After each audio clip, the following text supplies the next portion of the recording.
Welcome to Retirement Key Radio with Abe Abish. You're very positive, and I admire that about you. But even positive people right now are struggling. I mean, yes, we're going to talk about what's been happening with Wall Street, and that is not positive. It's important. It's the future of our retirement. We need to know what's happening with our money. So, yes, we're going to address that. But the most overwhelming thing for people right now, Abe, is just trying to stay healthy. Right. Yeah, of course. We want to make sure that we're staying safe and healthy and we have the food that we need and toilet paper. Hold on. Let's just go ahead and pause on that. Okay. The hoarding of that stuff, I can't handle it anymore. Exactly. That's ridiculous. Look, I would assume that most people listening to the station are not like that and not freaking out, and they're able to keep their cool and just say, hey, I'm going to make sure I take care of myself and my family, but not screw somebody else over in the meantime and not create all this panic, And that's what we've seen from our clients and people calling into the show is they're not panicking, and that's a smart thing to do. Look, these types of things happen sometimes throughout our lives. Look, we had September 11th and we have major events sometimes. They can just shake up our lives, literally, right?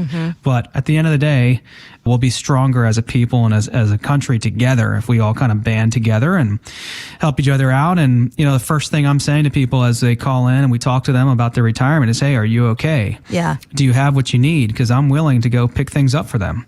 That's awesome. Do you have the food that you need? Do you have the necessities like toilet paper and other things that people are going crazy about? Do you have what you need? Yes, I do. And most of the answers we've received are our clients have been preparing for this. And I think the baby boomer generation kind of just prepares in advance for things like this. And I've gotten a lot of answers like, hey, Abe, I've got 3 or 4 weeks worth of stuff. So, most people we've been talking to, have seemed to be in pretty good shape and are keeping their cool. But, obviously everybody is nervous about it to some extent just because it's unknown, right? We don't know how long it's going to last and all those things. But, man, if you have faith, great time to turn to your faith. Obviously, you want to be in tune with your faith all the time if you have it. But, man, at times like these, let's pray and let's ask God for safety and good health and just protection for Americans and the country as a whole. You're so right about that. And if we all take a deep breath and buy the things that we need when we need them, we won't have a hold up on trying to find those goods later on.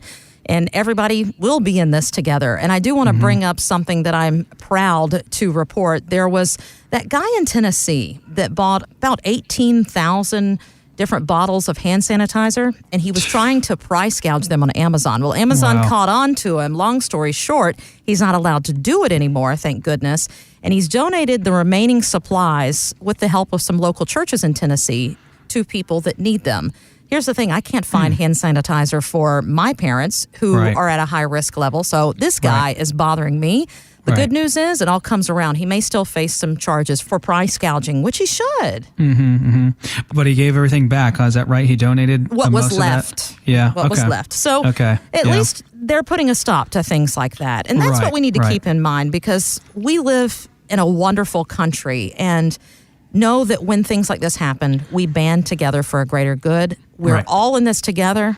Abe, it is more than official that we are in a bear market. There's growing talk of a recession, and the White House is even discussing a stimulus program.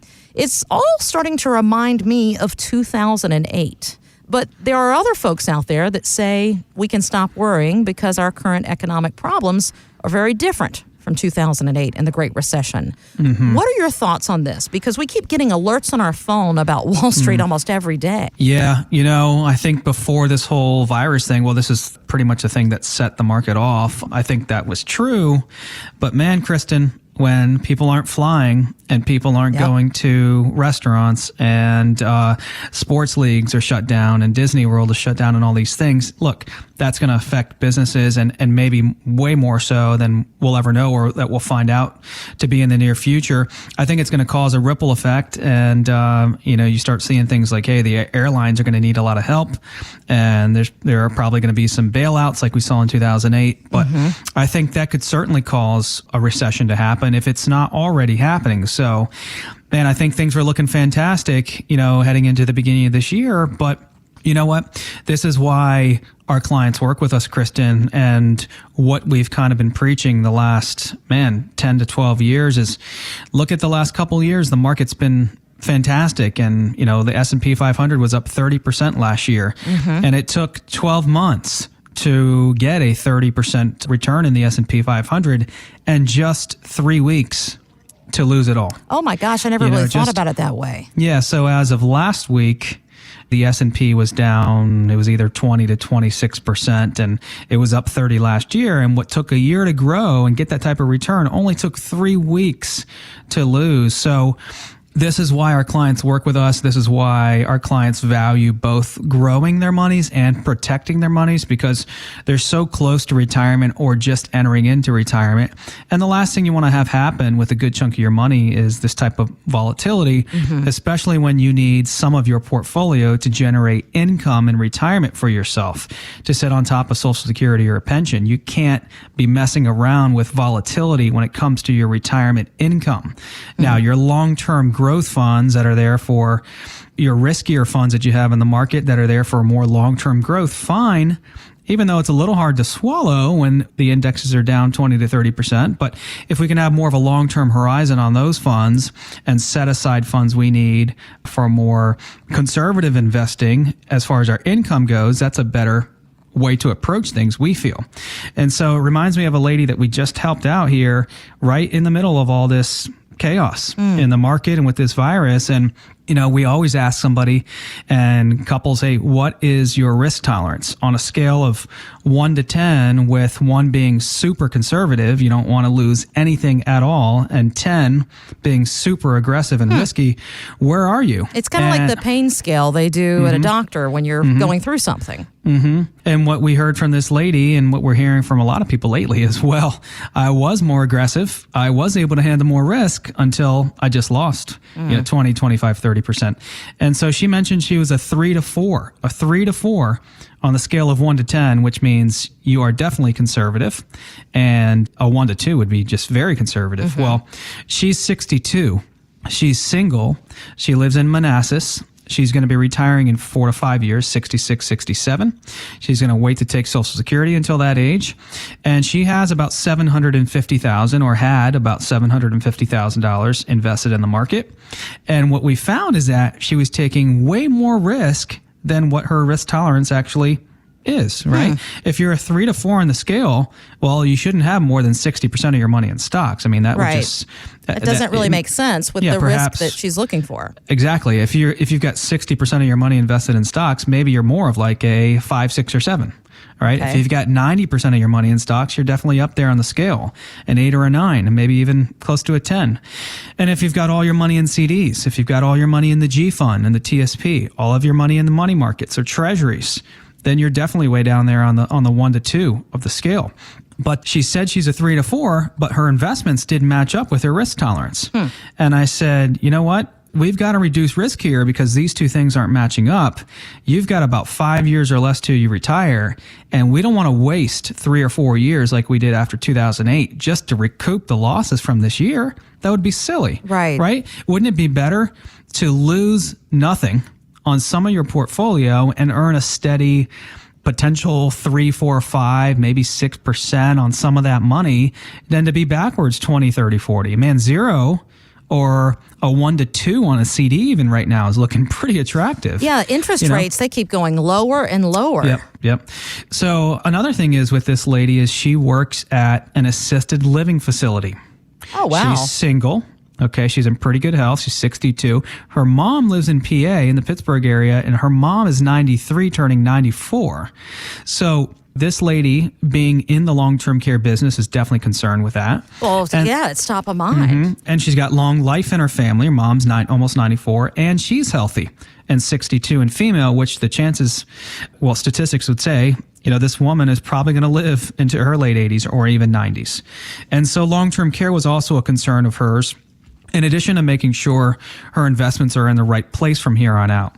So what we did is we addressed both things with her. We addressed her risk tolerance. We made sure that monies are in the right places from here on out. We addressed her long-term care concerns, and she's now a client. And those are some of the ways that we help people in this area. It's important to make sure that your relationship with risk is within reason when you're near retirement or already there. I mean, you look at what's been happening on Wall Street in recent weeks. It's hard to stomach. And then you look at what's happening in your community and you are concerned about getting ill from this virus. It's a lot to take in at one time, but that's why it's important that you're prepared. So you've gone to the grocery store. You've got enough set aside for a few weeks to make sure you're all right. You are an American. You know that this is the greatest country out there and that we will all get through this together. Now it's time to take control over something you can actually control. That's your financial future.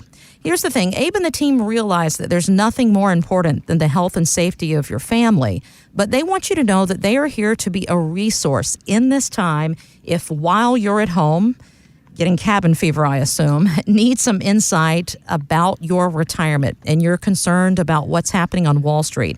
They're happy to do a phone appointment to answer any questions. Even do an initial appointment through video conferencing. Abe, that's something that you've done quite often because of how large our listening area is. Exactly. Yeah. We've been prepared for this type of situation, Kristen. Over the last few years, this radio show reaches such a wide radius, and we have people calling in from the Eastern Shore all the way out to Hagerstown, Maryland, all the way south to, Fredericksburg and west all the way out to Winchester. And let's face it, with no traffic, from some of these places, it would take an hour to two to get to our office.